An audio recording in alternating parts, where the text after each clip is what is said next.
Hello, my name is Marcus. I'm the compiler of a collection of therapy quotes entitled 1001 Windmills of the Mind. This is a collection of quotes taken from the so-called psychodynamic or psychoanalytic perspective. These quotes ask the question, as in TQ 1595, how is experience represented in the psyche? How is it personalized? So the baby has an experience with his mother. How does he represent that experience in his memory system or in his implicit pre-verbal memory system, in his psyche? How does he represent that in his mind, in his memories? How is it, quote, personalized? What is his unique model that he creates out of his experience? The theory is if the child has a lot of difficult, painful experiences, then he's going to create this internal working model in his mind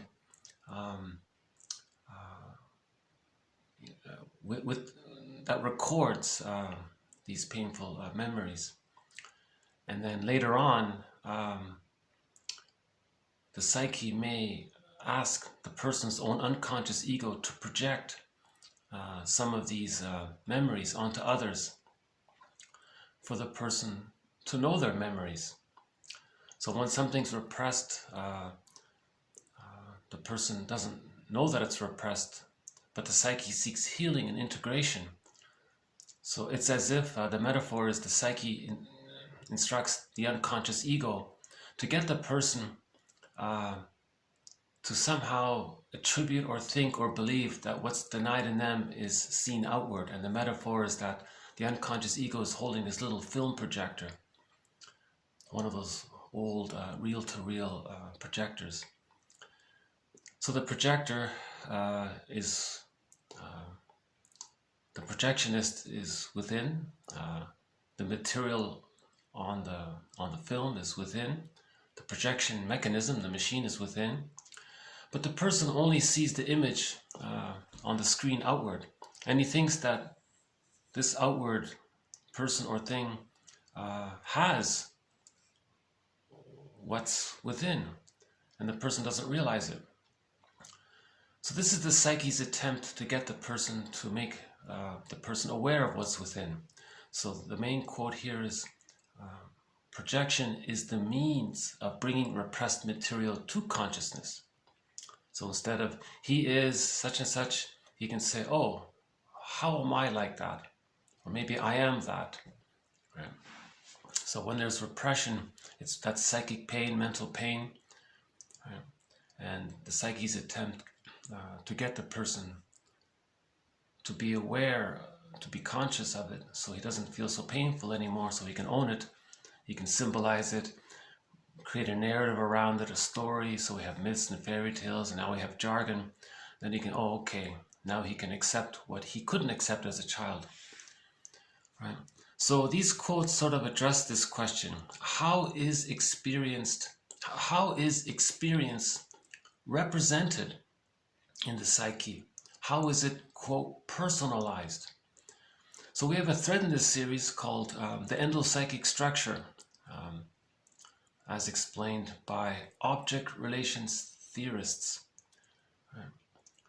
So the baby has an interpersonal external relationship. He represents it in his memory system. He creates this internal theater. Right? And then that influences how he later on perceives his events outwardly later on. Right? So they have the interpersonal external originally, then there's this internal map, this internal theater, this endo-psychic structure, and then the person operates from that schema or traumatic script. Now if the script is traumatic, that means he's going to distort the present more in alignment with this traumatic script, because number one, he thinks maybe he can try to recreate the childhood scene in the present and get a better outcome. Now it can't be done, but that's sort of what he thinks he might want to try to do to get a better outcome, because when there's pain, then there's repetition, compulsion to master that pain. So he's going to relive it, rework it, redo it to see if he can get a better outcome, but it can't be done. Right? So all the childhood experience, pre-verbal trauma, how does he communicate it? He only communicates it through his repetition compulsion. So he's going to distort things and act in a way, or coax others, give others an identity, expect this, expect mind reading, try to coax others to feel what they're feeling, wanting others to maybe comfort them. They're trying to communicate what their childhood situation was like. Right? So the acting out and the repetition compulsion is meant to bring, is meant to be a communication. It's a so-called action language. It's a language that's seeking representation. Right? So either we repeat and don't remember, like Sisyphus, or we observe and put words to it, and then be our own caring witness. So these quotes in this collection are helping us to be our own caring witness. Grief is healed when it's witnessed by a caring other. So we are tasked to be our own caring other. These quotes are helping us to be not only our best friend, but our own existential detective, right? To notice when we use defense mechanisms, to notice which defense mechanisms we use, when we use them, why we use them, how often do we use them, what are the consequences of using them, why are we still using them? You know, these many defense mechanisms are just temporary, are maneuvers of the mind that the baby uses to deal with immense anxiety because of his small size. But those babyhood mechanisms are meant to be existential hearsay by the age of 3. And if the person's still using them, that's because he's fixated prior to the age of 3. So that's called arrested development or relational trauma. So these quotes are helping us to be our own metaphorical alchemist, because if we can forgive, if we can understand that maybe the child wasn't able to get the love he needed, then we can look into why that leads to forgiveness. With forgiveness, that helps us to get the key out from under mother's pillow, and then we get the golden ball.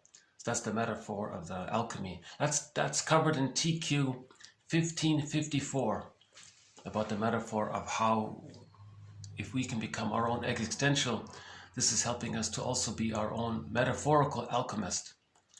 Because when we forgive the parent, we achieve whole object relations. That means differentiation. That's getting the key out from under mother's pillow. And then the golden ball, our feeling self, in the cage, we now have the key and we can get our feeling self. So these quotes are helping us to unpick the threads of a traumatic script, use those threads to weave a new, healthier script to get to the I'm okay, you're okay. With a secure attachment style, that's natural, normal development.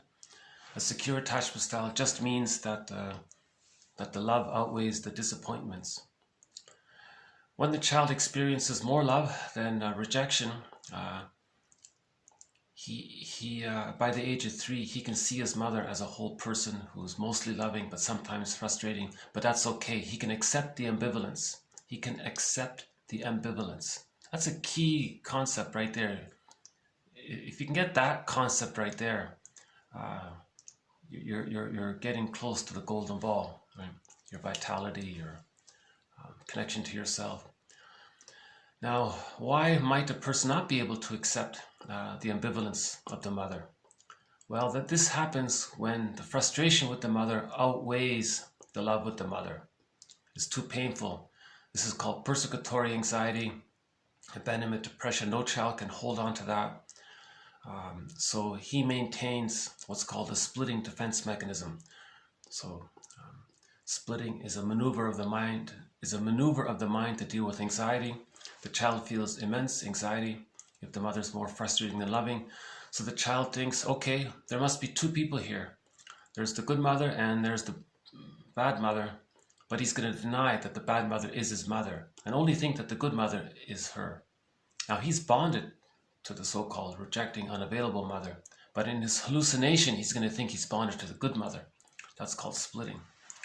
That's a temporary emergency maneuver of the mind by the child. But by the age of 3, this all gets sorted out, and then the split images of the mother as good mother, bad mother come together to form a realistic understanding of the mother as an ordinary person. If that doesn't take place, the child is operating with exaggerated images of the mother, because the baby thinks in the pre-verbal world it's in images. It's called primary process thinking. So when the baby's loved, it's a grand, wonderful thing.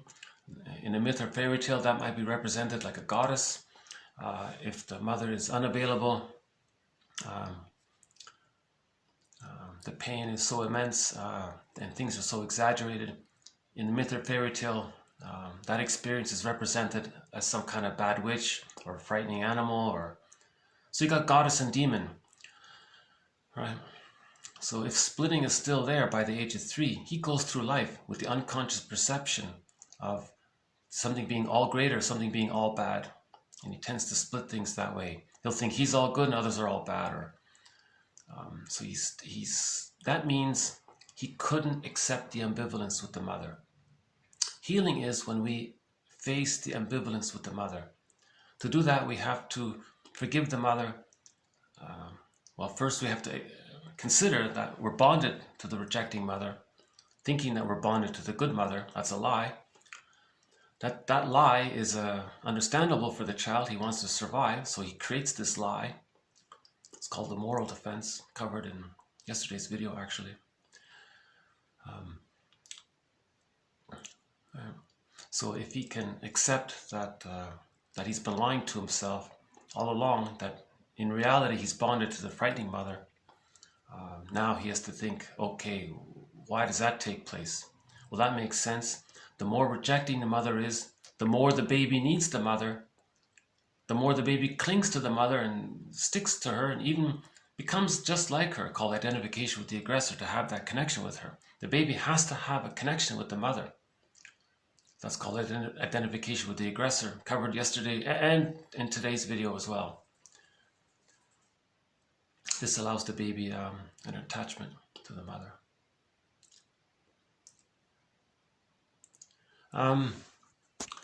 Hold on one quick sec.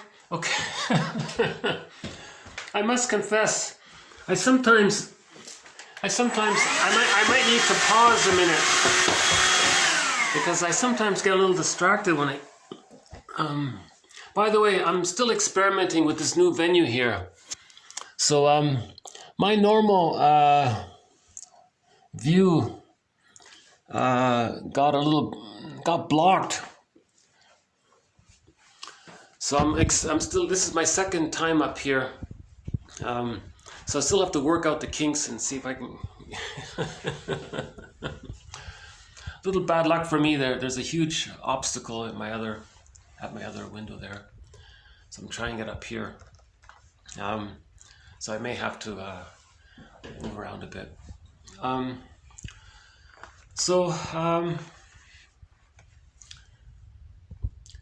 So we have what's called the moral defense. The baby must bond to the mother. We all agree on that. There's no question about it. If the mother's loving, that's easy to do. And if she's sometimes frustrating, well, what the child will do is think that's not his mother. That's someone else. That's called splitting. But he'll bond, let's say, to the good mother. But what if she's more frightening than loving? How does he do it? He can't do it. It's too terrifying for him. He can't bond to the mother when he's under such extreme stress. He has to hallucinate in his mind. It's like a delusion, like a psychosis, like the guy in the hospital who thinks he's Napoleon. Those kinds of things. The baby has to make this delusion that the mother's Napoleon. You know, the mother is a good. He has to delude himself. Right? Like that guy in the hospital who deludes himself. The baby has to delude himself into thinking that the mother is so wonderful. That's how he can have the attachment. He has to trick himself into believing that he's attached to his mother, when in reality he's attached to the rejecting mother. And he denies that. And he believes he's attached to the good mother. So that it's as if the child is being like a little judge there. He's saying, all right, I'll make this decision. Mother's being rejecting. That means I'm no good. But he has to think that the mother's good. So he'll say that the mother's good and he's no good. Now, again, by the age of 3, this gets sorted out to I'm okay, you're okay. That's natural development. Some authors say that all babies basically begin with the I'm not okay, mother's okay, because of their small size, and the mother is this giantess in the nursery. So it's bound to occur that the baby's going to somehow make that conclusion. But whatever the case is, if we generally accept that premise that in the beginning the child thinks he's not okay and the mother's okay, that's called a moral defense. But that's okay for the child to do that. That's temporary. He's a genius to do that. And it's understandable to do that. He's small, he's helpless. He is okay, he is fine, he did nothing wrong. Why does he think he's wrong or bad? But if he's not getting his needs met, if the mother's using the bottle and the schedule and she's misattuned and not available, the child feels immense pain and is rejected. He comes to the conclusion, is there something wrong? Did I do something wrong? So he thinks, well, mother has to be good and I'm feeling all this pain, so the child makes that conclusion.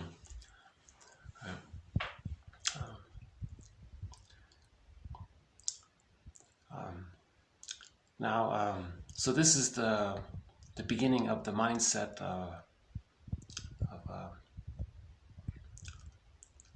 so I'm not sure how much, if this video cuts out on me, there'll be a part 2, so we'll see how long this can go for.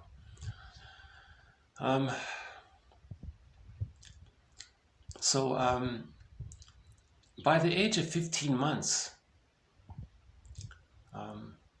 if the mother doesn't change her ways, if she's still more rejecting than loving, at that point it's believed that the child gives up and he identifies with the aggressor. So now, from the baby's point of view, he was not okay and the mother was good. When he identifies with the aggressor, then he can say that he's good. Now when he adopts that attitude that he's good, he's adopting his own hallucination that she was good, and now because he thinks he's her, he then adopts this fake illusion for himself that he's good. Now, from the baby's point of view, the mother thought that he was no good, and because he thinks like her, he adopts her way of thinking. Now he says that he's good, and the rejected him, repressed, and now seen outward. So he imitates his mother. So he says, the mother said that she was good and the child was no good. He repeats that. He says that he's good and others are no good. Meaning he, seen outward, is no good. That's the structure for the mindset. I'm okay, you're not okay. But when he says you're not okay, he's repeating his mother's opinion of him, now seen outward onto some non-threatening substitute other. He sees the unloved self onto someone else and says that they're no good because they're repeating what the mother did to them to communicate that that's what happened to them. So when there's a trauma, the person wants to communicate it, to try to master the trauma. Right? So this idea was covered yesterday as well. So in this video, we'll add a few more quotes to this topic of identification with the aggressor, how that works. But before we do so, ironically, just when I finished yesterday's video, I noticed on YouTube there was a clip about a dinosaur. And he asked a question. And I thought, oh, well, I think I sort of just partially answered it in the video I just gave. So I thought I'd just follow up from yesterday's material.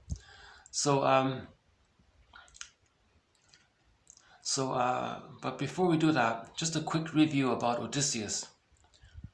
So in the story of the Odyssey, the character Odysseus he spent the first half of his life with the narcissistic pattern. He identified with the aggressor. His unconscious, the voice of it was Poseidon. He said, you can't do this anymore.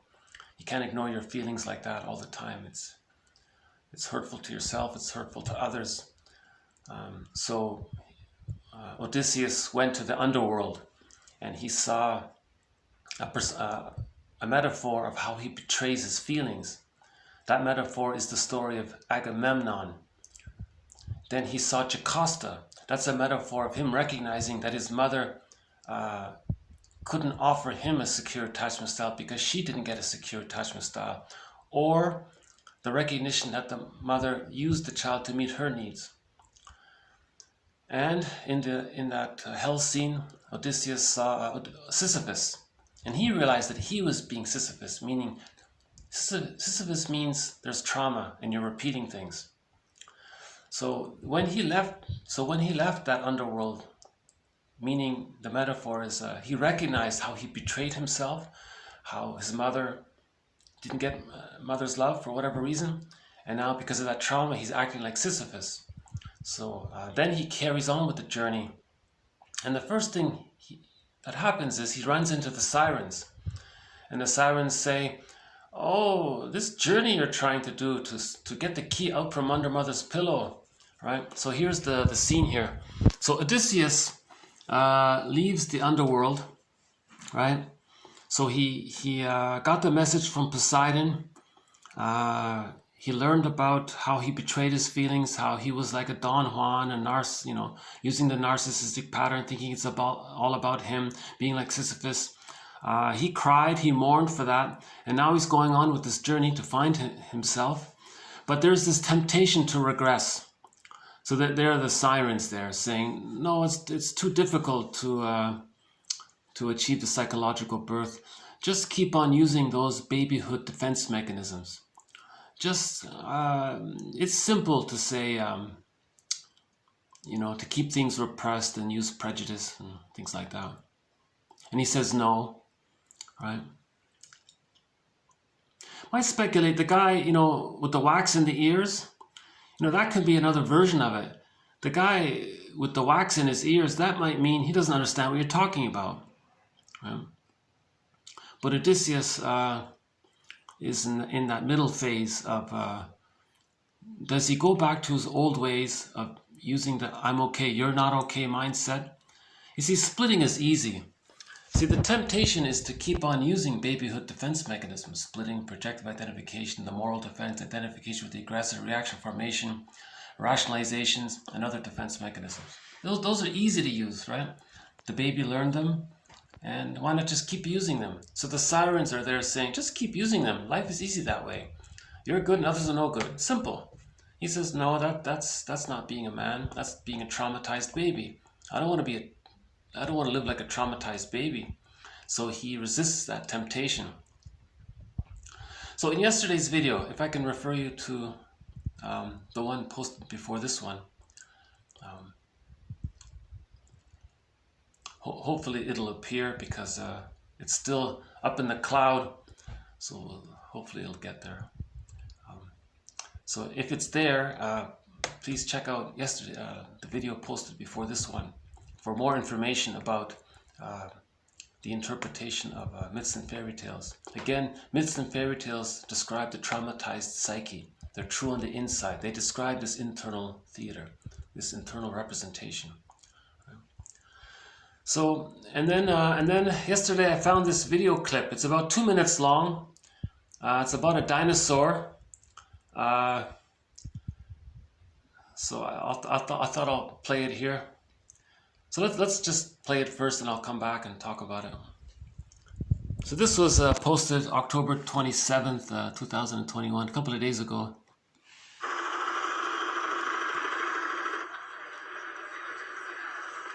That's the United Nations there.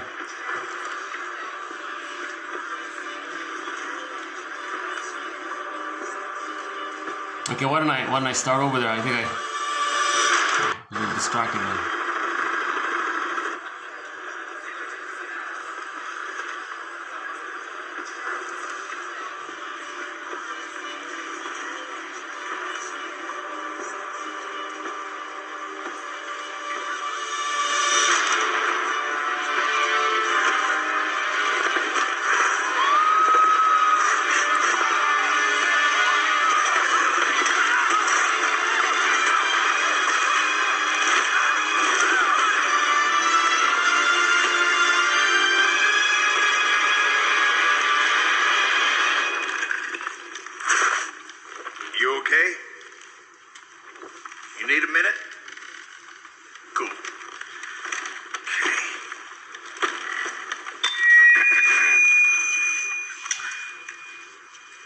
Listen up, people.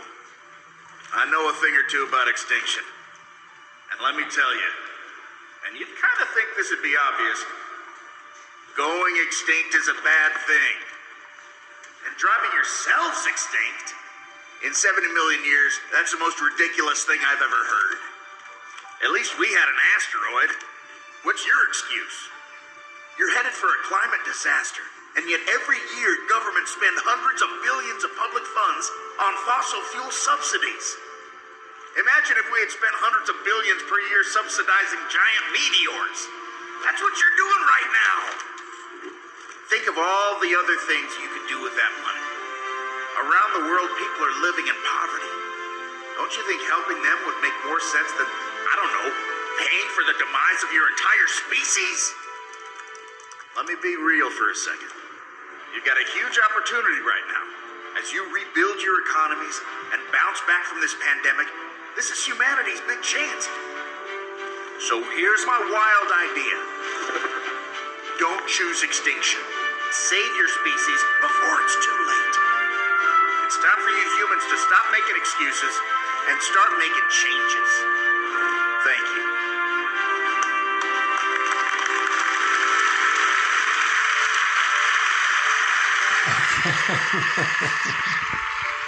So, a couple of points,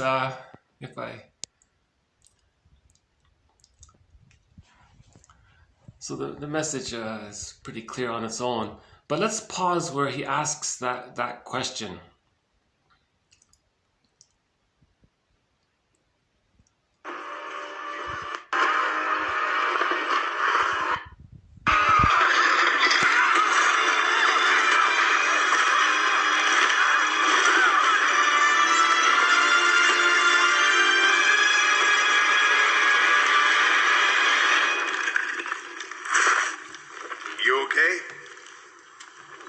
You need a minute?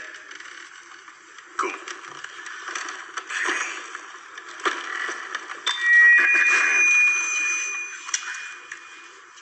Listen up, people. I know a thing or two about extinction. And let me tell you, and you'd kind of think this would be obvious, going extinct is a bad thing. And driving yourselves extinct? In 70 million years, that's the most ridiculous thing I've ever heard. At least we had an asteroid. What's your excuse? Okay, so so there it is. There. What's your excuse? See, I think this is a sort of a. See, the excuse might be, well, we're not aware of the unconscious. We're not aware of our motivations, how our traumatic memories are motivating us, how we're trying to,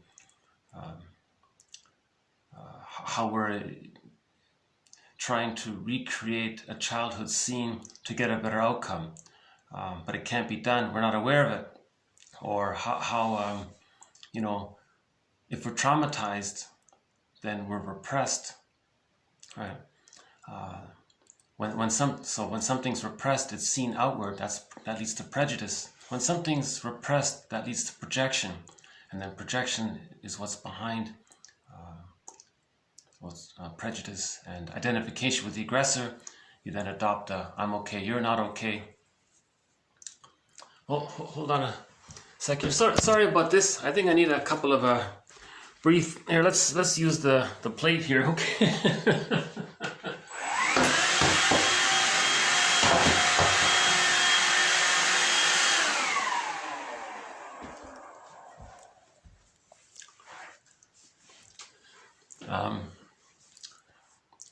Yeah, outdoors it's too cold. It's about 2 or 3 degrees today, and my other view got blocked. So I'm still have to figure out a new venue. I'm still in transition to find a new sort of place where I can do my videos.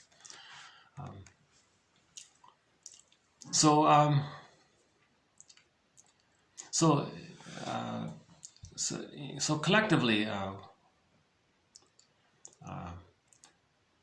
people are not aware of their unconscious, right? So if a lot of people are traumatized, they identify with the aggressor and think that they're okay and others are not okay. That leads to the prejudiced personality. Now the prejudiced personality goes hand in hand with pillage, right? And then the prejudiced personality means the narcissism is still there, so that's the greed. Greed is insatiable. Again, yesterday's video, if you look up the Rabbit is Up to Tricks by Joy Harjo about greed being insatiable. And people are not aware of it. So they're greedy, it's insatiable, they're acting like Sisyphus. They don't know that they have unconscious ambivalence with the mother. They think that they're all good because the mother was all good and they think they're her. So they think, well, I'm fine, I'm doing nothing wrong. Because the baby must believe that the mother's doing nothing wrong, but she is. Then they identify, because it's too the reality is it's too painful to face that. So they identify with the aggressor and think that they're doing nothing wrong. Because from the baby's point of view, the mother's doing nothing wrong, but she was doing something wrong, but it's too painful. So to deal with that pain, they adopt her attitude and think that they adopt their mother's attitude. Actually, they're adopting their fake attitude of their mother. The baby's fake attitude of their mother is that she's doing nothing wrong.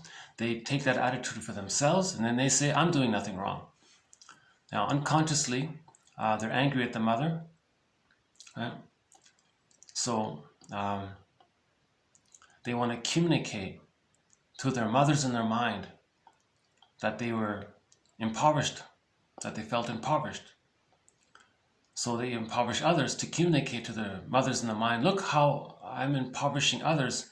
I'm trying to communicate to you that I didn't like how you impoverished me. So what's your excuse, he says here. So the general agreement is, of course, if we keep plundering and right, the signs are already there kind of thing.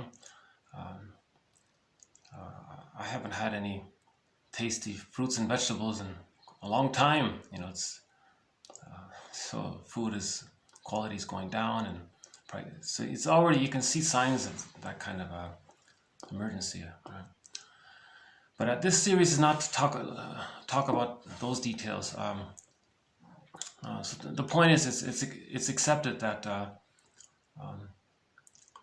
that greed is unsustainable.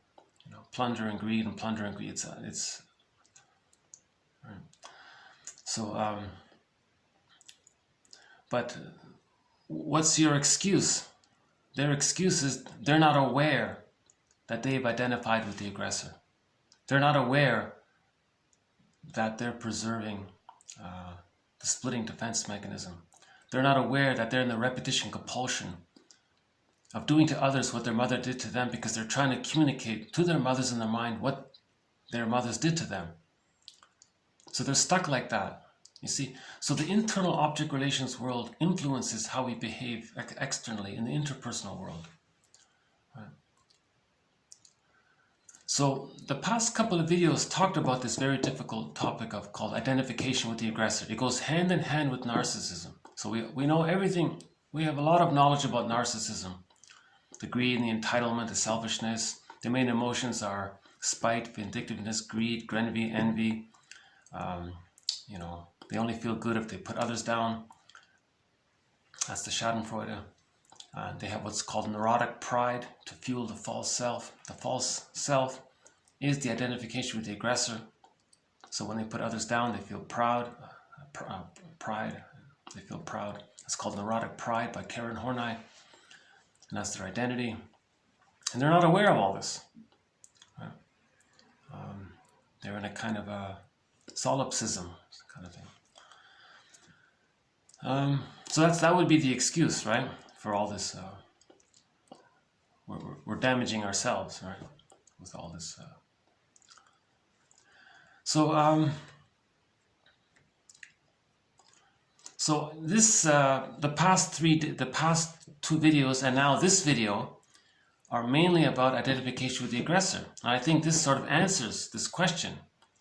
What's your excuse? Well, we were traumatized by our mothers. The mothers put us down, and we just imitated her.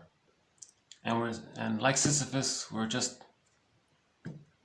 in a negative symbiosis with her, because the baby needs love from the mother, to differentiate. If he doesn't get the love from the mother, he's fused with her. And he's stuck there in the tar pit of a negative symbiosis with the mother, where they may even become like the mother. So love and gratitude haven't even entered the psychological picture, because they're still waiting for mother's love. They're mimicking her mother by doing what she's doing, hoping that the mother will appreciate the child's efforts to provide comfort to her by seeing her and being there for her and mirroring her, giving empathy to her. Now this is one author calls it failed empathy. It doesn't work. So the child is not getting the love that they need. Now when the baby's rejected, he clings more. He's more tighter, and he's stuck there. Now, the repetition compulsion is he's going to keep on communicating that he didn't like it, that he was devalued by the mother. So he's going to devalue others to communicate that when he was a child, he was devalued. Now, when he does that, he re-triggers the memory of being devalued to communicate that pain. He devalues others to communicate to his mother in his mind. Look, mother in the mind, see how I devalued others? I'm trying to communicate to you that that's what you did to me and I didn't like it. Now, when he does that, he feels victimized again because of the fusion. So he wants to, like Sisyphus, he's going to do it again.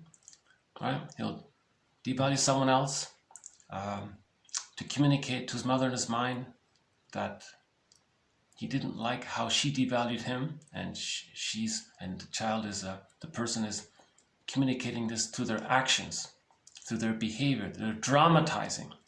The person is dramatizing the relationship they had with their mother. The mother devalued them. Now they dramatize that by devaluing others because they want to show the mother, look, mother, this is what you did to me and I didn't like it.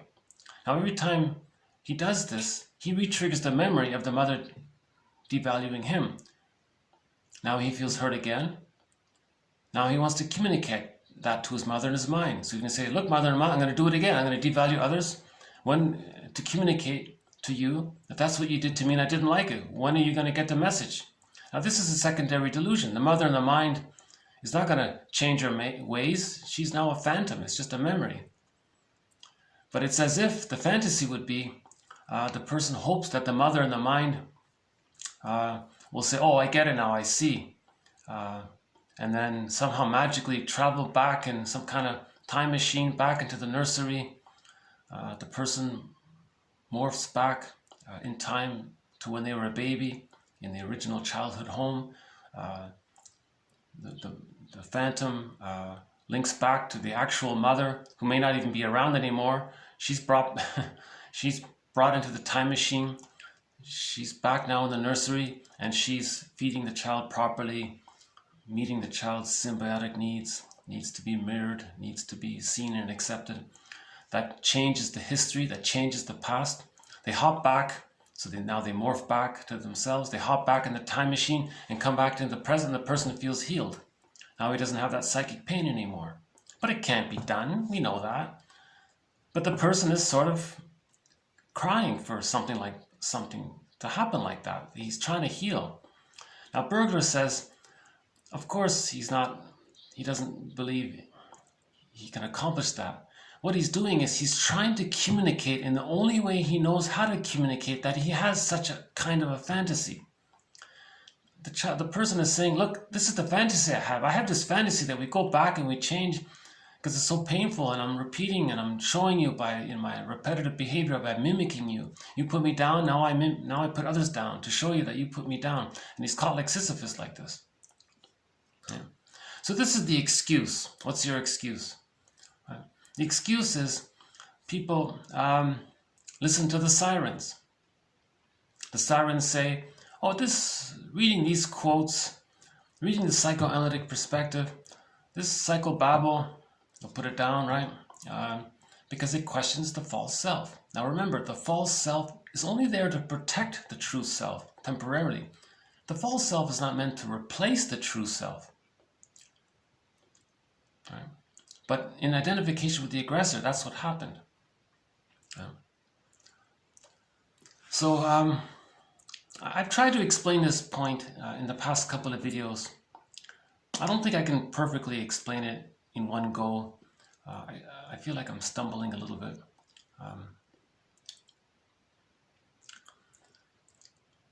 Okay, so if we accept the premise that the baby makes the decision that he's not okay and the mother's okay because he has to have the bond to the mother, and then we consider the possibility that if the mother is so frightening all the time, the child loses himself. Now there's like a vacuum. Where is he? He's lost. He's got to have a mind to survive. The only mind available is this aggressive mother. So he adopts this aggressive mother mind to be his own mind. Now that's him. Now his unloved self, although it's repressed, it's not totally gone, but it's seen outward through his projections, but it's still a part of him. So there's a fusion in there, you see. So when the child identifies with the aggressor, again, he adopts his deluded image of her as being okay. He adopts that for himself. Then he says that he's okay. Right? And others, meaning him, are not okay. So that's the prejudiced personality. Now this prejudiced personality came about, apparently, one theory is that with the birth of farming and agriculture, humans got a huge amount of serotonin. Safety leads to serotonin from the mammalian brain's point of view, and then the brain kind of adapted to that, and then people couldn't go back to the old way. So now if there's a weather problem or something, then the crops failed, then people panicked, so they pillaged. Now how do you pillage? You need people to be victimized, to be the laborers, to do the pillaging. She said you need a pool of poorly paid workers. Okay, so poverty is man-made. So to create poverty, you need first to create the prejudiced personality. So the prejudiced personality, they said, was invented when we, quote, suffer the children. Then the way we raised children changed with the birth of agriculture. So prior to agriculture, all children got a secure attachment style, and that led to the I'm okay, you're okay, and all people, or most people, let's say, according to her, had a mature adult personality, affectionate, tender, caring, contributive, sharing, calm, humble, reasonable, relaxed, centered, connected to themselves. There was no vindictiveness and spite and schadenfreude and bitter, sarcastic, all this, us and that. These kinds of things, that's from a traumatized psyche. Right? So there was a tolerant personality for 150,000 years. She did say, yes, there were some tiffs.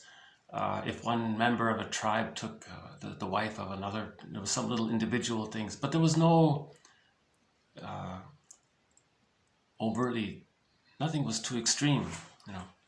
So humans got along for 150,000 years or 200,000 years or whatever it is, because everyone had the tolerant personality.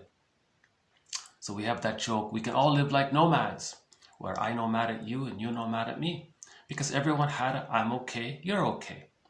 That's whole object relations. That's the natural outcome of a secure attachment style. That leads to the tolerant personality, the adult personality, the neutrality, and so on. Right? People get along. They're not projecting unconscious image of the demon onto others, or they're not trying to show up the mother by projecting their unloved self onto others and doing to others what the mother did to them. They're not creating these kinds of huge distortions and causing all these problems, right? Because everyone was loved. All children were loved. They all got a secure attachment style. When the baby was born, the mother held the baby, and she was automatically bonded at the birth. So when the baby comes out, the cord stays, the placenta stays, the baby is handed to the mother directly. Because at the moment of biological birth, according to Kelley in that 1976 book, Mother-Infant Bonding, and his co-author, at the time of birth, the mother produces lots of hormones to facilitate the bond. Because humans come out too early, the bond has to be there. The baby needs what's called an extended womb. So the symbiosis that he got in the intrauterine womb, the symbiosis continues in the extrauterine womb, called the social symbiosis, for the first 4 to 5 months. That's like another womb. It's an extended womb called the psychological egg. Now, if the children don't really get that, they're traumatized, they're going to identify with the aggressor, right? That's the prejudiced personality. So with the panic to pillage, they suffered the children, and that's the birth of narcissism, the birth of identification with the aggressor, the birth of the prejudiced personality. Now, to reinforce it, they invented religion, because that promotes repression. When there's repression, there's projection. When there's projection, there's prejudice. That reinstills the identification with the aggressor. So now you have people who think, I'm okay, you're not okay, us, them. You have that. Now the victims do all the work, and leads to immense poverty and all the suffering there. The UN, yeah, they say 30,000 die a day from all this. You know,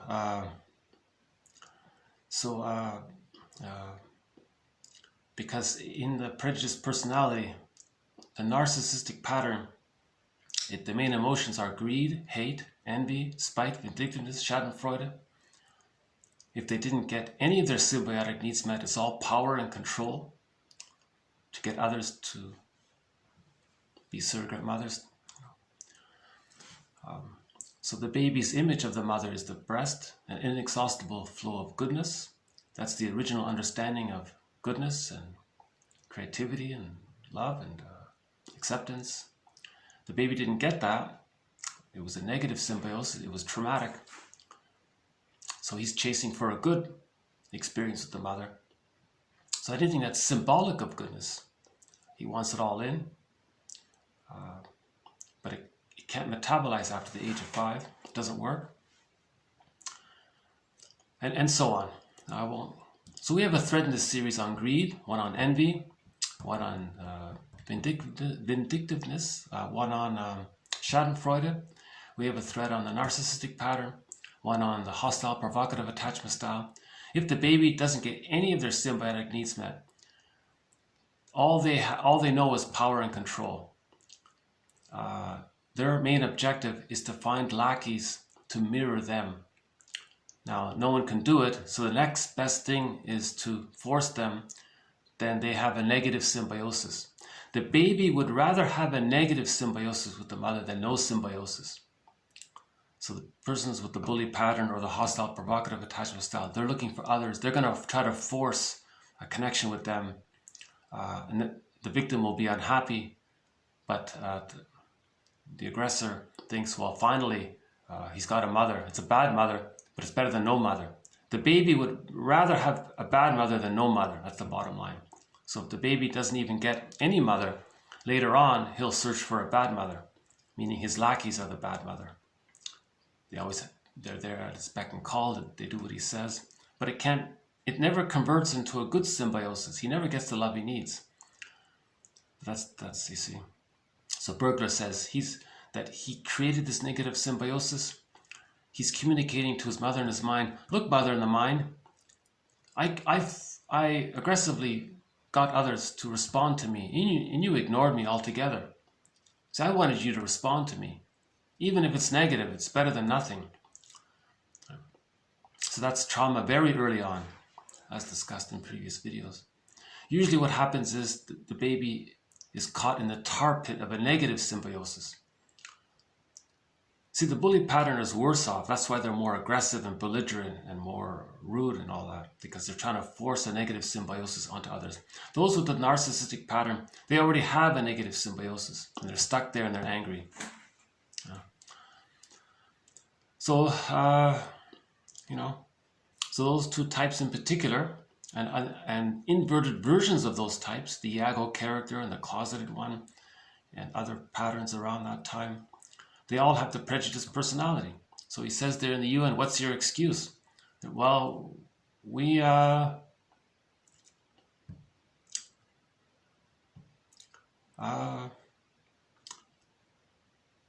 we didn't know that we have an unconscious. We didn't know. Well, 150 years ago it was presented. Actually, the idea of an unconscious has been around a very long time, for thousands of years. But in terms of modern jargon, it came around about 150 years ago. So there is no excuse.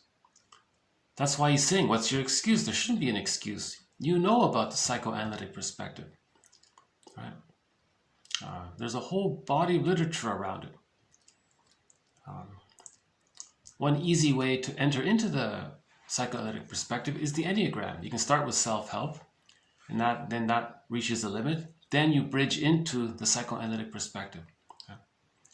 The self-help gives you some kind of support and comfort, calms you down a little bit, but you're still frustrated. Then you go deeper. There's more to it. So then you go into the psychoanalytic perspective. Yeah? You can read Melanie Klein, Margaret Mahler, William Fairbairn, and their followers. You can read James Masterson, Edmund Burglar, Karen Horney, and their followers, and on and on and on. Right? And then a person realizes that maybe that the reality is that there is this unconscious ambivalence, that they're still using splitting and projective identification and reaction formation, rationalization. Then they forgive the mother. Then they can find themselves and reach, I'm okay, you're okay. Man's main task is to give psychological birth to himself if he didn't get it naturally by the age of 3. Another aspect about this video is that we can think about it at a personal level. So this is another reason why I play this. This video is about collectively, let's say. But what about the individual? The individual, what's our excuse? What's an individual excuse? Right? We don't want our true self to be extinct, and we just live with the fun. You see, so there is that we can adapt this video individually, right? You're headed for a climate disaster, and yet every year governments spend hundreds of billions of public funds on fossil fuel substitutes. In 70 million years, that going extinct is a bad. And listen up, people. I know a thing or two about extinction. Listen up, people. And let me tell you, and you'd kind of think this would be obvious. You kind of think this would be obvious. Going extinct is a bad thing. Okay, so let's apply that to the true self. Constantly ignoring your feelings is a bad thing.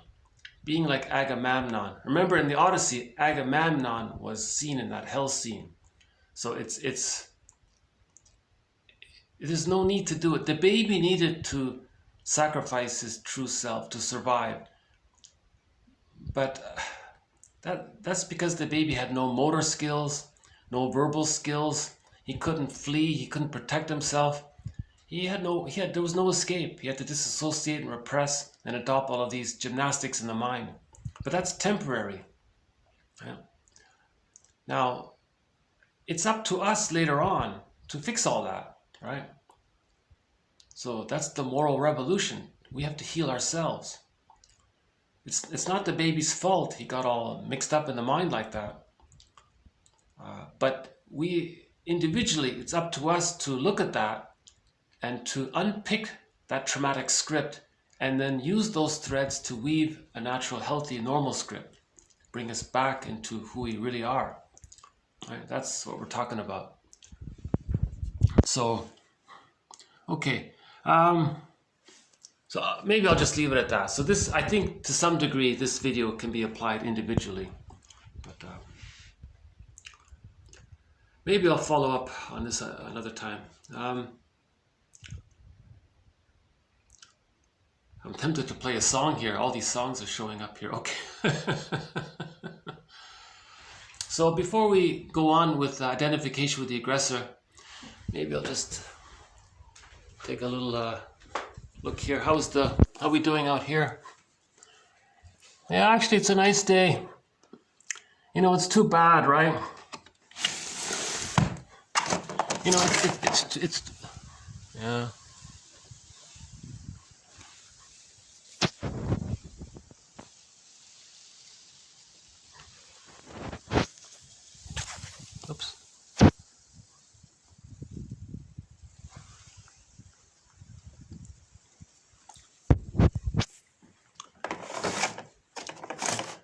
And maybe it's about 10 degrees.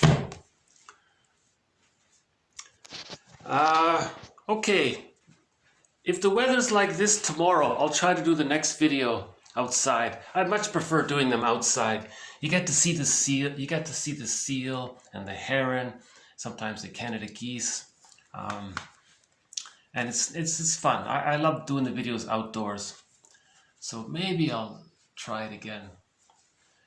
It's hard to do it in 5 degrees. 5 degrees. Okay, so this topic of identification with the aggressor. So here's the back to the. Okay, so these quotes add to our understanding of what this means. Right. So we've posted already almost 50 quotes at least on identification with the aggressor. So we'll post another maybe 10 or 12 more quotes roughly.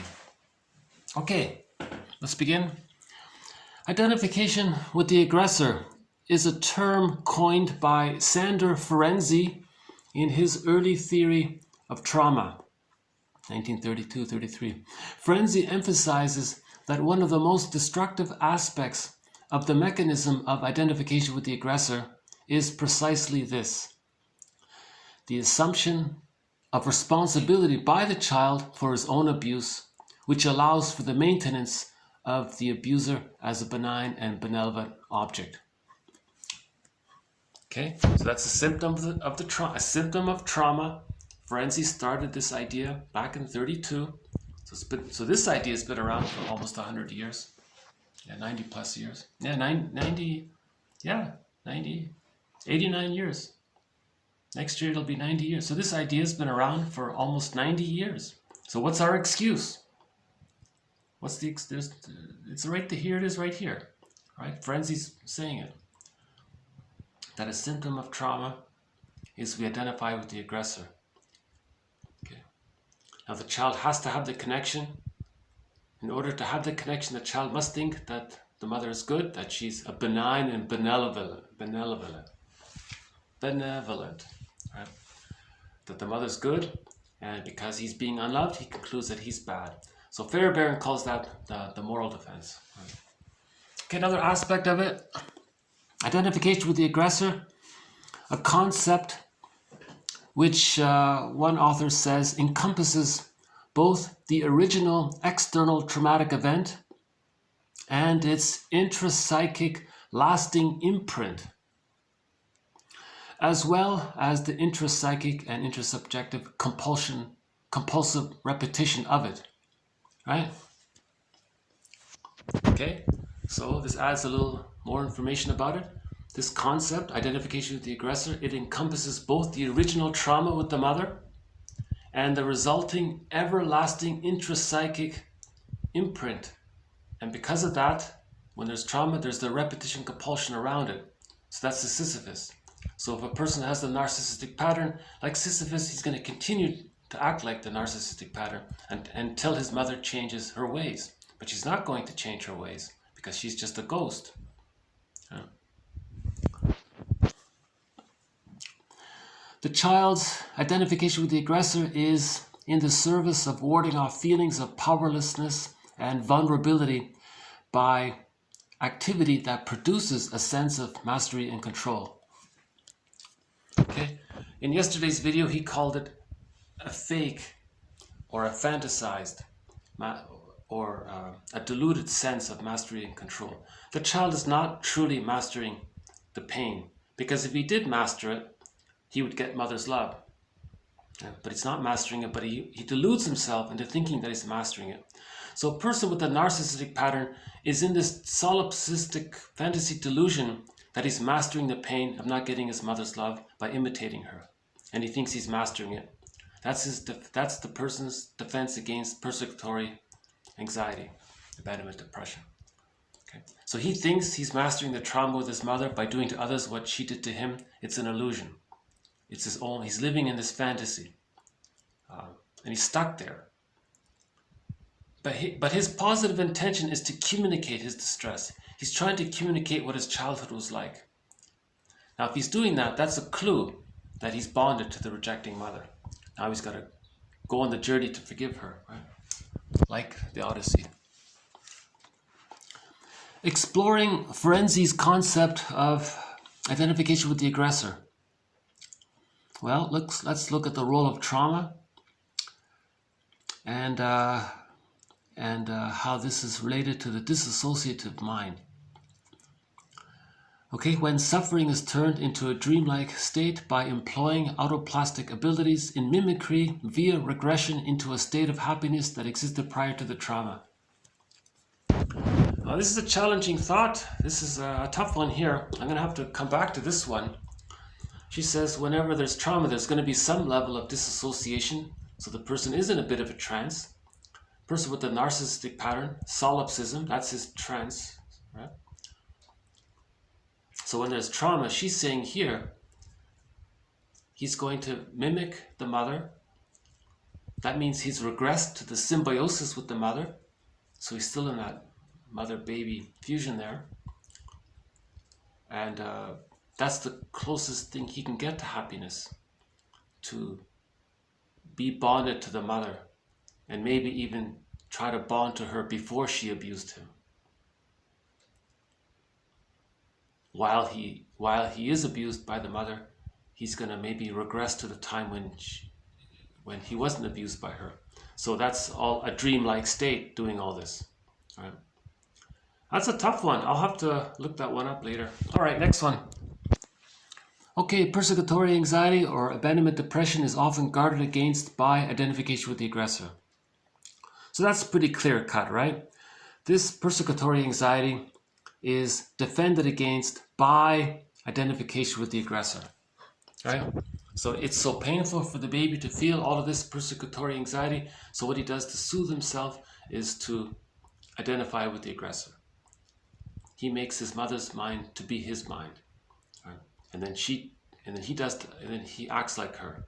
And what did she do? She put the baby down. So then he's going to put others down to mimic what the mother did to him, out of the baby's attempt to mirror and see the mother, to give love to the mother, because she wasn't seen when she was a child.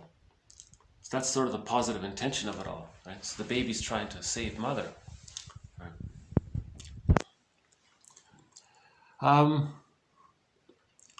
So we have a suggestion on behalf of 1001 Windmills of the Mind, mentioned earlier, that on Mother's Day and on Father's Day, that's the day they come clean.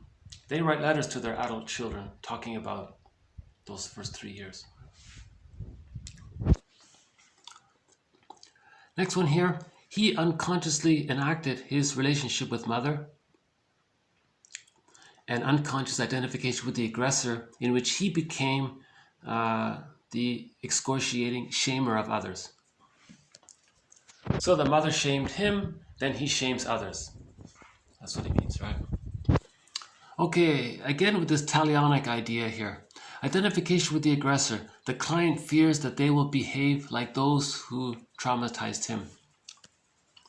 So again, I put this as a question mark because one author links the idea of this so-called talionic response to identification with the aggressor. He says, if you want to entertain this concept of the talionic response, what it means is, it means identification with the aggressor. Hurt people.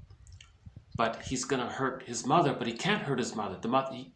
He hurts his mother in fantasy by hurting others, trying to hurt his mother, right? That's what he means there. Okay, Cal Shedd deploys Sándor Ferenczi's concept, 1933 concept of identification with the aggressor, and links it to the processes of re-traumatization, right? And he feels that this is what is being referred to with the concept of the dark side of the self. So he's saying here, similar to talionic response. So talionic response is a term, is an old term. Now we say identification with the aggressor. Now sometimes people use that metaphor, well, the dark side of the self. That's the identification with the aggressor. Hurt people. I said that's the dark side of the self, meaning the mother wasn't available, right? She's passing along her intergenerational trauma onto the child. Okay, hold on Quick sec. Okay, sorry about that. Yeah, I need some way to deal with these.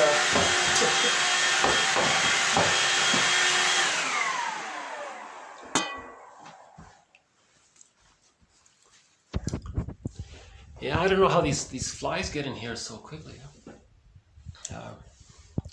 That's funny, eh? When I'm outdoors, I'm constantly battling mosquitoes. Now, if I use this room here, looks like I'm gonna have an issue with the fly. Okay, it's okay. Okay,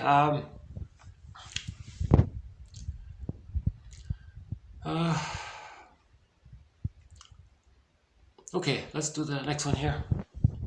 Identification with the aggressor means that the child is expected to feel, right? Now, whether this consists of identification with what the aggressor wants the child to feel or with what the aggressor actually feels. I think what he was saying was, let's say the aggressor has unconscious pain. The child is going to adopt that unconscious pain. Or the parent may say, no, child, I expect you to feel this and that and do this and that, and the child identifies with that. So it could be either or both, right? I think that's what he means. Identification with the aggressor, the ego's regressive flight to a state of undifferentiated security, a defense against primary object loss. That's pretty clear. That sentence summarizes a lot right there, right? Okay, identification with the aggressor. The ego's regressive flight to a state of undifferentiated security, that's the fusion, right? As well, it's a defense against primary object loss. The baby can't lose the mother, so that's his defense. And he's regressing to the time when he felt safe with the mother. So that could be very early on, maybe even before birth, who knows, wherever that took place. If that's the case, then people go through life, they say, like living like they're in the twilight zone a little bit, this sort of trance-like state. But that's a huge question mark. There are no fixed, definite answers to any one of these quotes. These are all guesstimates. These are all approximations, right? Okay, identification with the aggressor. Okay, Stockholm syndrome. Now, long ago, this was called voluntary servitude. Okay, Ferenczi, again with Ferenczi, Ferenczi placed identification with the aggressor at the center of his concept of trauma, arguing that the baby's most adaptive way of dealing with trauma is not to resist, but to give in to the abuser through identification with the mother. This is a traumatic bond. Okay, so Ferenczi was right there. Like that dinosaur, he says, what's your excuse? There shouldn't be any excuse. He's pretty clear here. Ferenczi's theory of trauma is very clear here, right?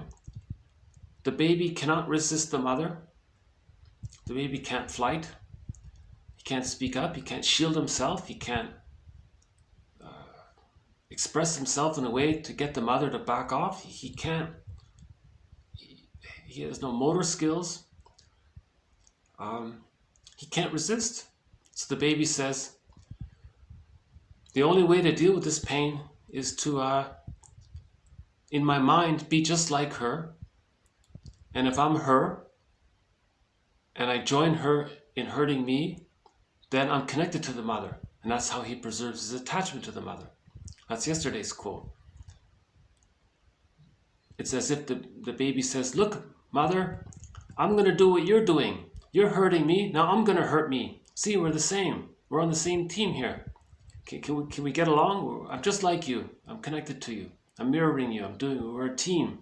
We're both ganging up on me. That's how the baby's trying to get the attachment to the mother. Okay? So that's a huge concept. I really think, A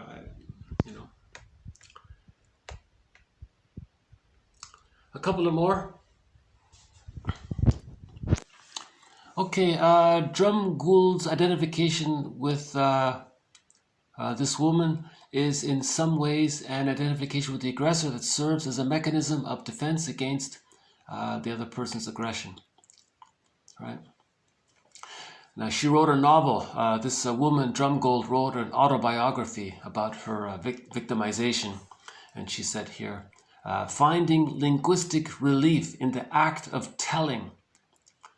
Okay, finding language, verbal relief, putting words to it in the act of telling our story. That's why she wrote the book. So narrators, okay, liberate themselves. She was a narrator. Narrators liberate themselves from their memories. Okay, so this woman was traumatized. This Miss Drumgoole, sad story there. And she did the thing like the baby. She says she didn't resist. She just thought like her, and she thought that she was her, the abuser. Now and then she wrote a book about it, and she was trying to liberate herself from her memories. See, so she was healing herself. So she's a good example of the moral revolution, right? So she's like the Odyssey, doing that. Okay, next one here.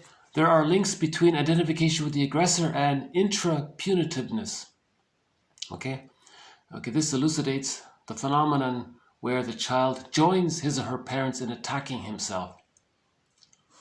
Okay, so we mentioned that's similar to yesterday's quote. The child joins the parent, and together they attack the child. So that, right, the mother attacks the child joins the mother. Now the child and the mother both together join the child. The child is doing this to have a connection to the mother, and that's the only way he knows how to do it. He can't flee. He can't. That's the theory. That's the only way he knows. That's the last-ditch, desperate attempt that the baby adopts, called identification with the aggressor. That's the narcissistic pattern. The psychology of the narcissistic pattern is identification with the aggressor. The true self is repressed. The hungry, enraged, empty part self is repressed. Again, when something's repressed, the person finds themselves thinking that it belongs to someone else. It's called projection. Right? And then he may coax others to play that devalued role. Then he puts others down to communicate that his mother put him down. So prejudice can come from there. A variation of this is that he may identify with the wounded, unloved self, project the image of the rejecting mother onto others and say how bad they are. Now they do this if they can feel that they're one up over the person. Right? In either case, they're projecting either the unloved self or the bad mother onto non-threatening substitute others, and either way they're going to put them down. Either they devalue the others to communicate that the mother devalued them, or they express their anger at them to say that they're angry at their mother. Look, mother in the mind, see I'm angry at this safe, peaceful person. I'm showing you that I'm trying to express my anger to you, and I've projected my image of you onto this other person because I'm talking to you as my memory in my mind. Right? All right. Okay, identification with the aggressor. Because of its mirror-like nature, the client will be both the oppressed and the oppressor. Okay? That's the fusion, the mirror-like nature, right? So the aggressor devalues others. He feels devalued because he's fused there. He projects the other, but he owns the other. His unloved self belongs to him. But in his hallucination, he thinks it belongs to someone else. So when he hurts someone else or devalues someone else, put down humor, negative humor, all that, he's re-triggering. He's hurting himself in his identification with the aggressor. He's hurting himself, but he's trying to communicate how he's hurting himself by hurting others, by mimicking the mother hurting him. You see? I wish I had a PhD in languages so that I could articulate this more nicely, more smoothly. Right? Okay, we'll do one more here. Okay, identification with the aggressor may be viewed as defensive omnipotence. Okay, so Bergler says cynicism preserves infantile megalomania. His negativity, his devaluing behavior, that preserves his infantile megalomania, his primary narcissism. Up to the age of 15 months, the primary narcissism is still there. Okay, again, the baby in the womb thinks it's all about him. In the extended womb, it's still all about him. Okay, primary narcissism. Now, from 5 months to, say, 15 months, it's still there, actually. Right? So the world is his oyster. So he identifies with the aggressor. He still holds on to the grandiose part self. So he's holding on to his omnipotence. And he's in defensive mode. He's defending against his anxiety by holding on to his omnipotence. So when he puts others down, he thinks, of course, he's so special and so important, and he'll find some rationalization around how he can do that. So rationalization is a defense mechanism where we invent some false logic in order to create the appearance of being rational or reasonable. It's the appearance of it. It's another lie, right? A person with a narcissistic pattern has so many levels of lies there, right? Okay, I think, so this is TQ 1589. So this little batch here and the quotes from the past two videos, if you bundle them up all together and you read them all together, maybe about, let's say, 40 or 50 quotes, yeah, about, let's say 50 quotes roughly, I think you'll appreciate this idea. It'll make some sense, I think.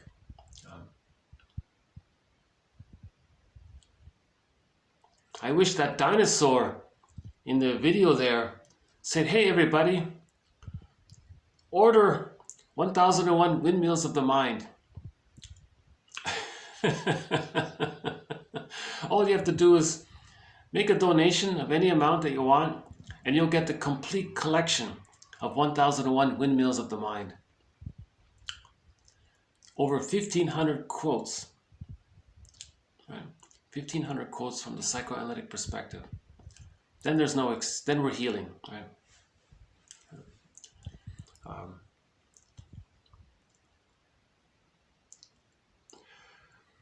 Okay, yeah, so the link is below if anyone would like to have the complete collection. So as you may notice, the quotes are posted below and with each video, and one could theoretically just copy and paste and click through each of the videos. That would take some time. A convenient thing to do would be to order the complete collection. It's a huge file. If you send a donation, you'll get a link to it. You'll get either a file and a link, or one or the other, or one or both. You'll get the link to it, and if the file gets through, as an extra precaution, you'll get the file. If something goes wrong, just let me know, and I'll send it again. It's a great. I think it's geez, I think it's you'll learn about the psychology of religion, the psychology of prejudice, the psychology of narcissism, the hostile provocative attachment style. You'll learn about the codependent pattern. You'll learn about the relationship between the stinger and the clinger. You'll learn about the psychology of myths and fairy tales. And there are over 30 threads in this series. One of the threads is identification with the aggressor. I would call this a major thread now. You'll learn about symbiosis, another major thread. Symbiosis, oh boy, yeah. I would highly recommend getting this collection just for the quotes on symbiosis. There are over 100 quotes on it.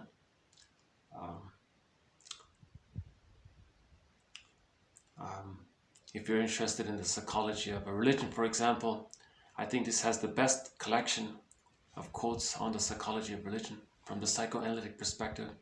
This is the only collection on the planet that has Edmund Bergler's work in it.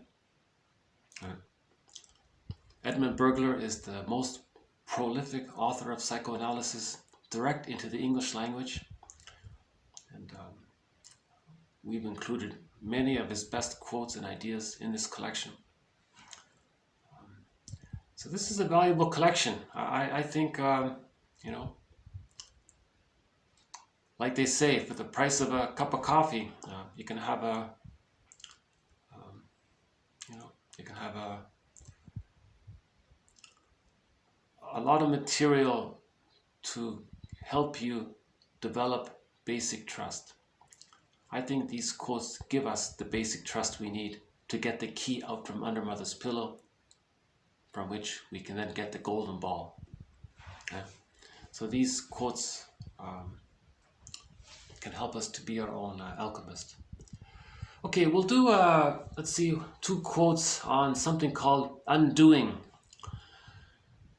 So these next 2 quotes is something new. I don't understand it, to be honest with you. Whenever I start a new thread, it's very confusing for me. But my pattern is I post them knowing that I'm confused about it, but knowing as well that I need to do it so that it builds, it lays the groundwork for me to understand the idea later. Okay, but before that, hold on a sec. Okay, have a look at a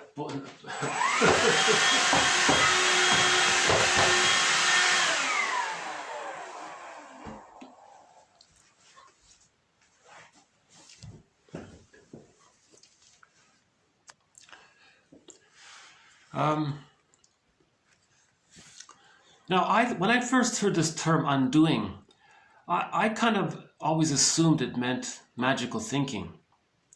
Remember, the baby in the womb, he gets his needs automatically met. Right?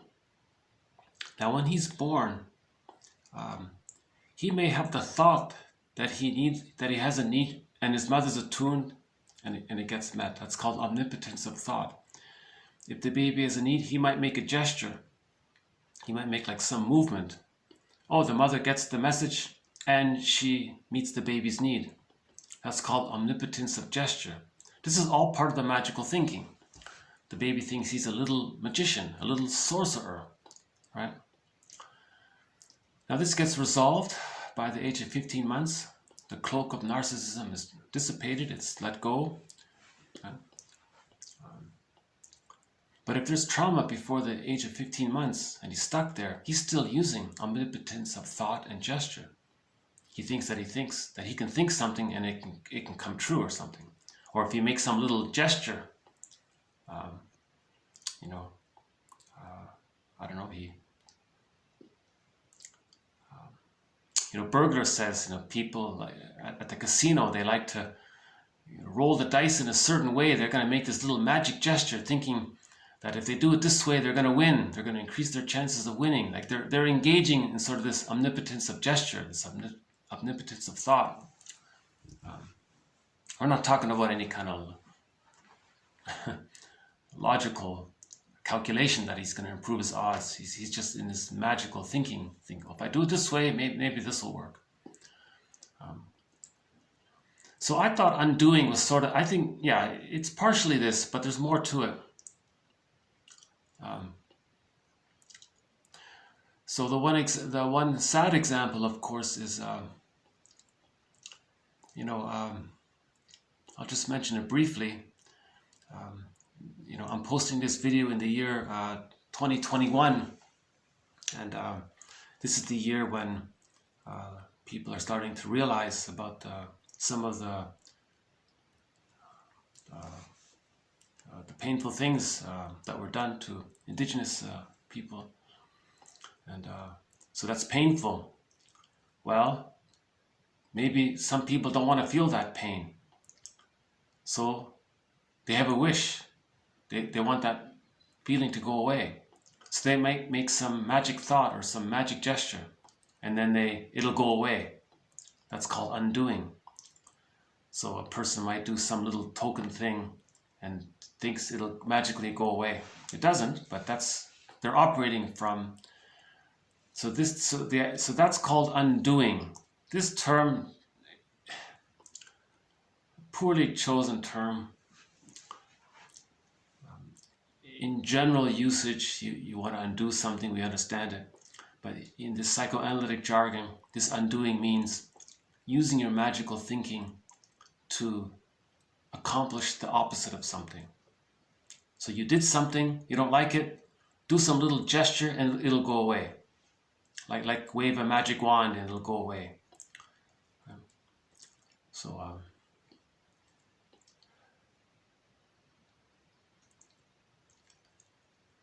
you know, make like a very brief mention of it in the newspaper or something. Oh, okay, well, we acknowledged it. We said, we gave a kind of we sort of acknowledged it, or we did this little thing, and it's all gone. Wow, that's reparation. They say it's 4 times the damage. You got to pay back 4 times the damage. You know, this one author said that. But this series is sort of focused on the psychology of it all. I thought that might be an example of it. But this quote here adds something else to it here. Okay, so I'll go to Laughlin for this. Okay, undoing as an ego defense. One may undo, so seek to undo psychologically that which the ego finds repugnant and intolerable. Okay? Through undoing, one seemingly abolishes and annuls the disapproved or overly painful thought, act, omission, or deed. Okay? Seeking psychic erasure. Yeah, so magical thinking.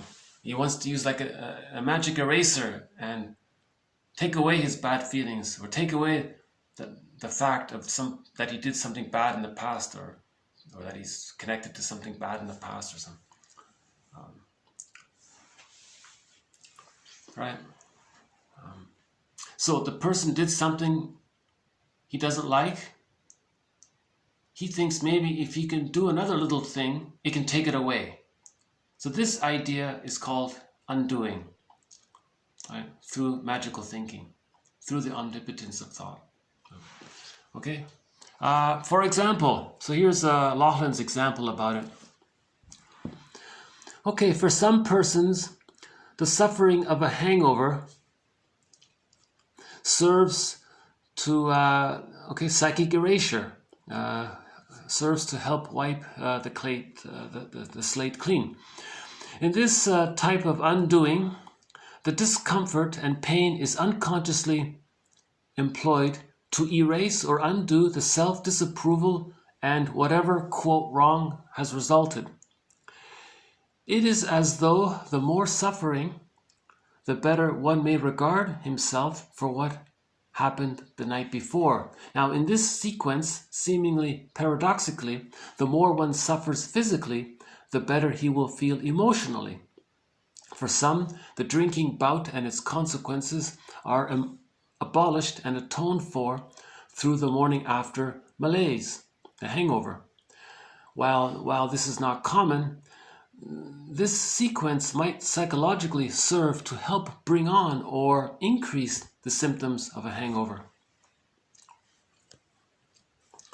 I'm not sure if this is the best example of undoing, but that's why I'm putting this as a question mark.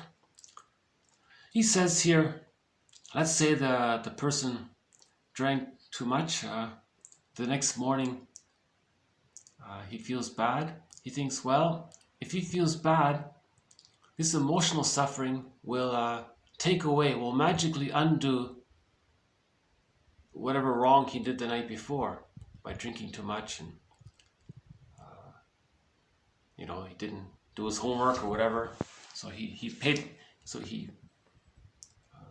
punished himself, let's say, and think, oh, that makes everything okay. Nothing changes, right? So another author, I don't have it here, but I think the idea was, let's say someone feels bad about something, then they want to wash their hands. Now it doesn't work. they still feel bad. So they project some bad feeling about something else, a bad thought they have that they don't like. They displace that onto dirt, let's say, then they want to wash their hands. It doesn't work, so they wash their hands again. It didn't work, they wash their hands again. So this is the washing OCD around the washing. So any kind of obsessive, kind of repetitive, obsessive thing, he's saying they're trying to undo something. They're trying to re-evoke the magical thinking, to undo some unpleasant thought or feeling. Now this next author here says, well, this jargon of undoing, what you're really talking about is repression. Okay? The defense of undoing is a surrogate for repression. Okay? Undoing, like reactive formation and projection, etc., merely are, they bolster repression. So you're keeping things repressed. So the magical thinking is you're keeping something repressed with the magical thinking that has gone away. Like in projection, you think it's not yours, it belongs to someone else. So you're preserving the repression. So undoing is preserving the repression, preserving the denial, because it's too painful to admit. So in the example of the indigenous people, that's maybe a lot of uncomfortable feelings around all that. But reparation of the other leads to reparation of the self. So that's a healing opportunity. Like in that United Nations, it's an opportunity for healing. That kind of thing. Don't just, wish it away. That's preserving the repression. It doesn't really go away. You're just keeping it denied. And I don't really know all the details. This series is not about sociological events, but once in a while we sort of, touch it a little bit. Okay, the next quote here about the narcissistic pattern. Okay, so the baby needs to be fed properly. The breast, in its good aspects, is the prototype of goodness, generosity, creativity, love, acceptance, and all that. So if the baby doesn't get a good experience with the breast, using the schedule and the bottle and the forced feeding, then later on he becomes a miser. Okay? If he's fed properly, he develops generativity. He's a generous person. He's an adult. He's generous. But if he's not breastfed properly, he becomes a miser. So if you know any people who are misers, people with a narcissistic pattern, they're all misers. They're all stingy. They're all selfish. They may give the appearance of not being so if it serves their further agenda. Right? They may do some magical thinking token gesture if it serves a greater agenda of being greedy. If someone questions their vanity around it, they want to preserve the image if they have to, but the psychic structure is they're miserly and stingy, right? Yeah. Okay, two more here. Okay, being understood changes who you think you are. Okay, grief is healed when it's witnessed by a caring other. So that's going to change who you are if you're understood. Okay, honest feedback helps you learn how you have been fooling yourself and repeating old familiar patterns, even without knowing it. Okay. So I think these quotes are giving us honest feedback. Right? I think these quotes are giving us honest feedback. Right? But keep Robert Bly's words in mind. 30% of what you're hearing is wrong. And it's up to you to figure out which 30%.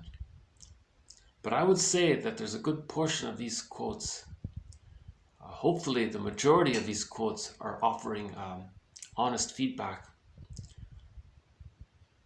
The way I feel about it in the current moment, I feel like 90% of these quotes are giving honest feedback.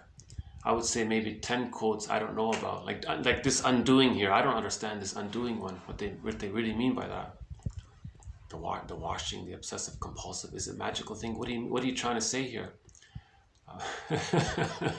Is it just repression? What's the difference between re-repression and undoing?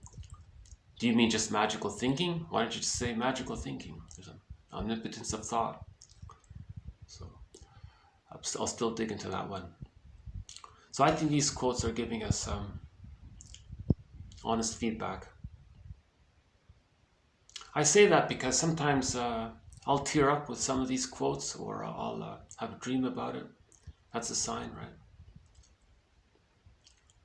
My very first experience of all this was reading Masterson's book called The Search for the Real Self. That sort of got me started, you know. And so that's one of our mentors in this series, James F. Masterson.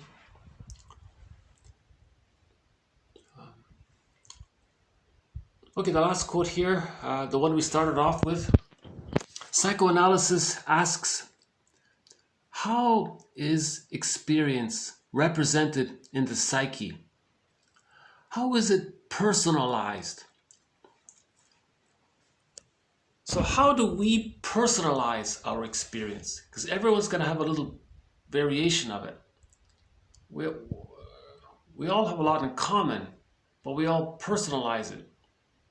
See? So that's part of the healing journey, right? Okay, I guess I'll just leave it here.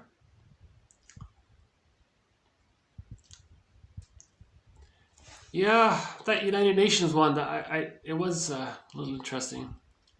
Should we watch it again? Driving yourselves extinct.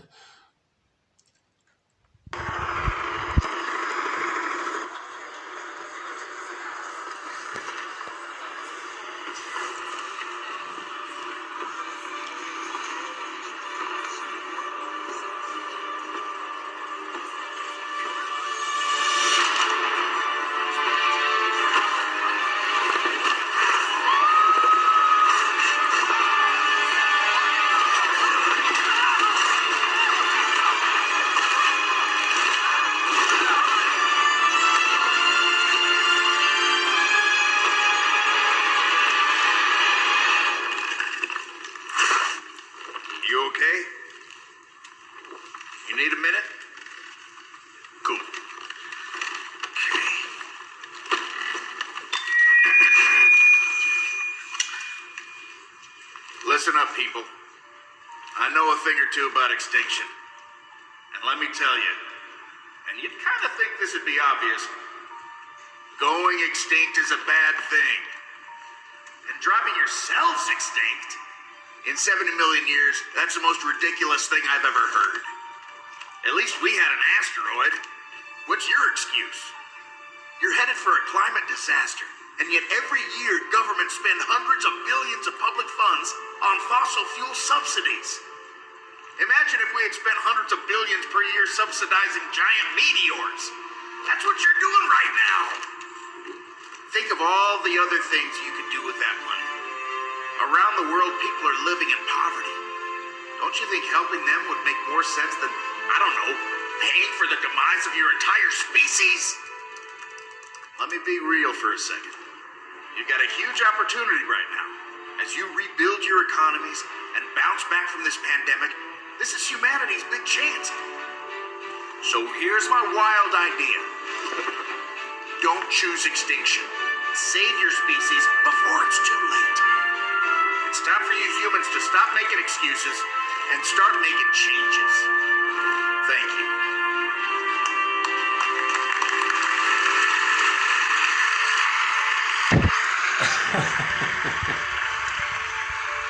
I wish the dinosaur there said, go to the GoFundMe page and look up psychoanalytic self-awareness quotes, or go to a search engine and type in 1001 Windmills of the Mind, which will get you to the GoFundMe page.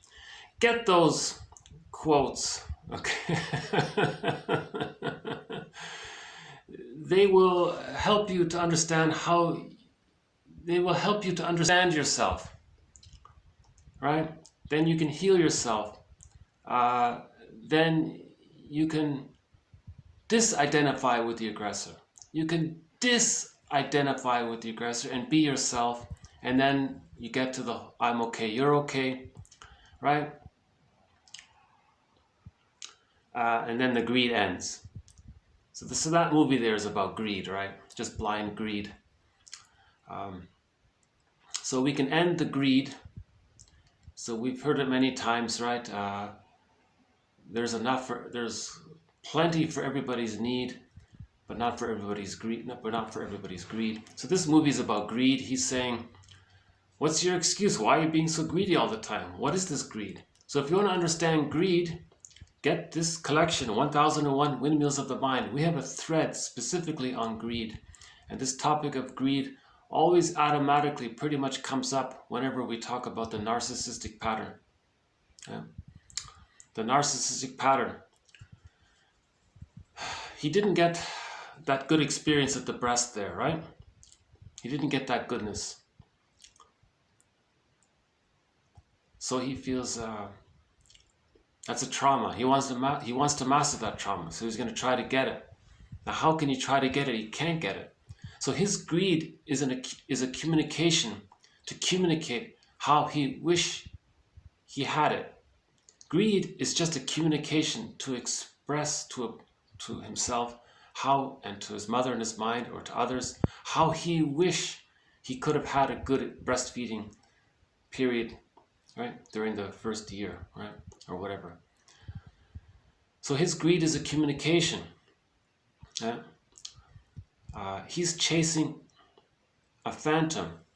This phantom is some image of something that's inexhaustible, and it's an inexhaustible flow of goodness. He thinks he needs to have that.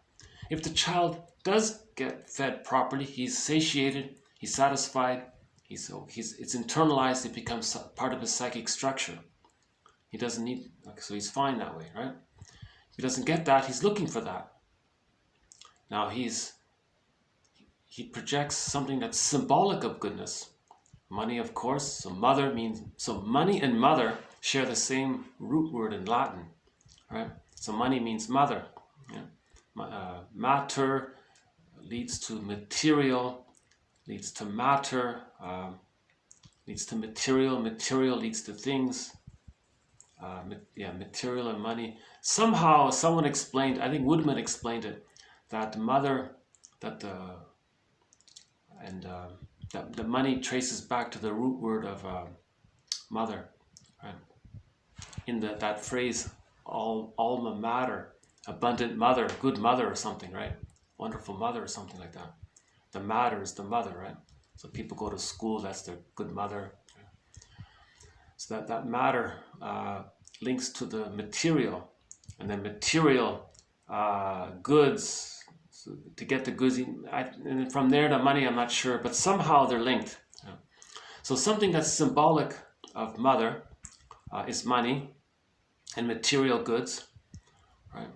So they're constantly grabbing all that to communicate to their mother in the mind. Look, mother in the mind, I wanted your nourishment, and the best way I know how to communicate this to you, mother in the mind, is to grab something that's symbolic of your nourishment, money and things. Now, I don't really need these things, but my real agenda is to communicate this message to you. Now, he gets a secondary benefit by doing this, because when he does get money and material, his brain sends him serotonin. Now he habituates to that serotonin. That's the endo gain. See, so now he's chasing the endo gain. If he doesn't get the endo gain, he panics, then he's greedy again. Right? So we can heal greed through these quotes, put it that way. We can heal individual greed. We can create the attitude of how we need to heal greed overall. Right? Okay. I'm just thinking about what song to play. I could end up with our theme song here.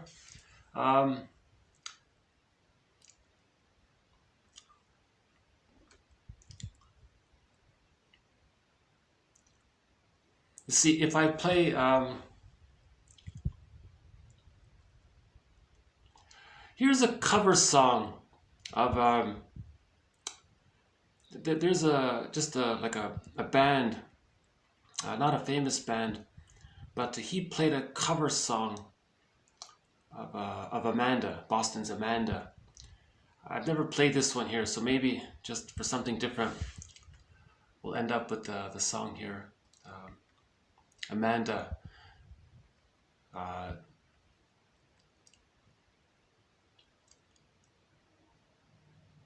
going to take it down for you one second. Just, that's Corradi.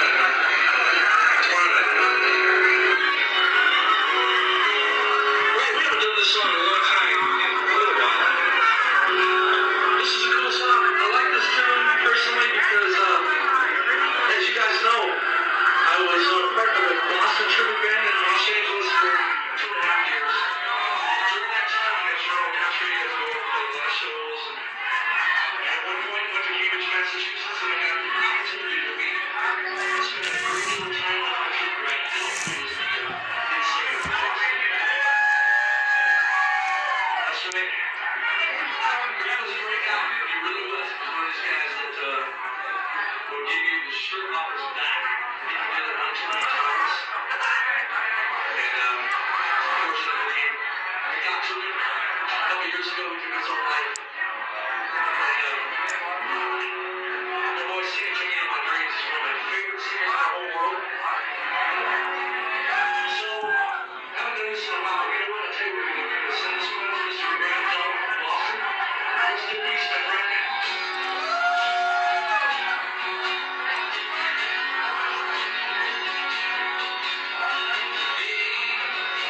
Small, small man.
I don't even know who the singer is.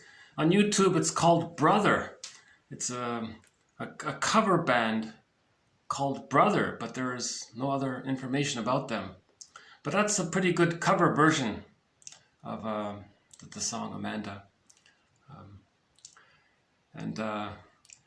So I just followed that up because I think yesterday we played another classic rock song, so I thought I'd do another one here.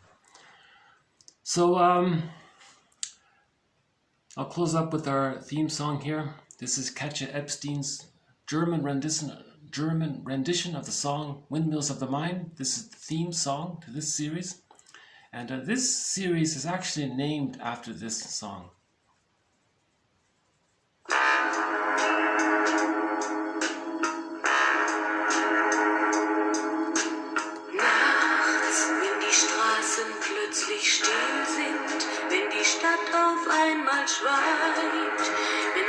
Okay, so thank you very much.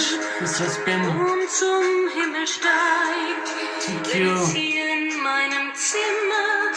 1589 to 1595.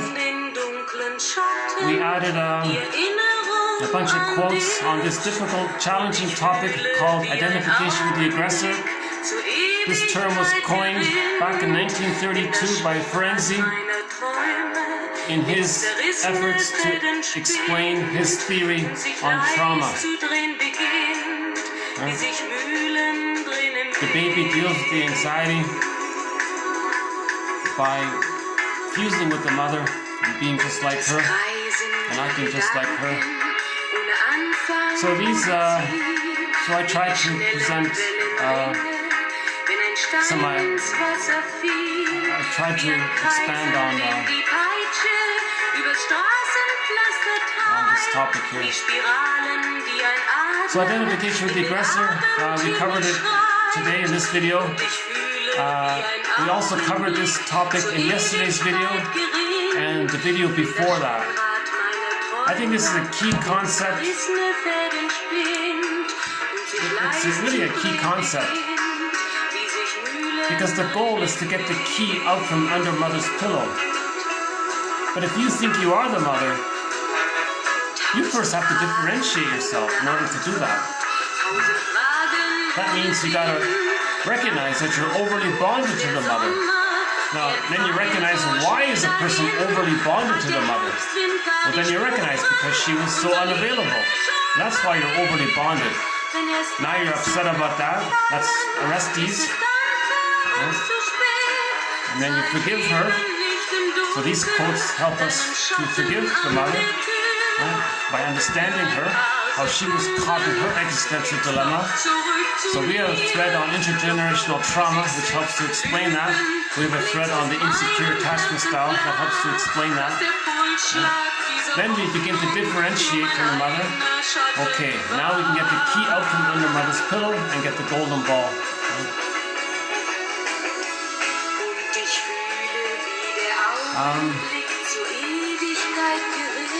A little bit about undoing. We'll have to follow up on that one.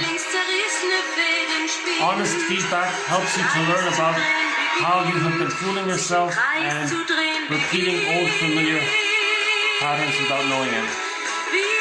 Psychoanalysis.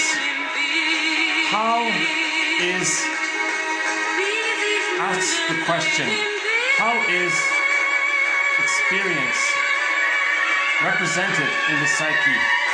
How is experience personalized by the baby into their psyche? What map does each person create? Right? So we're looking at this question here. So good question here. So thanks very much. More to follow. Bye for now.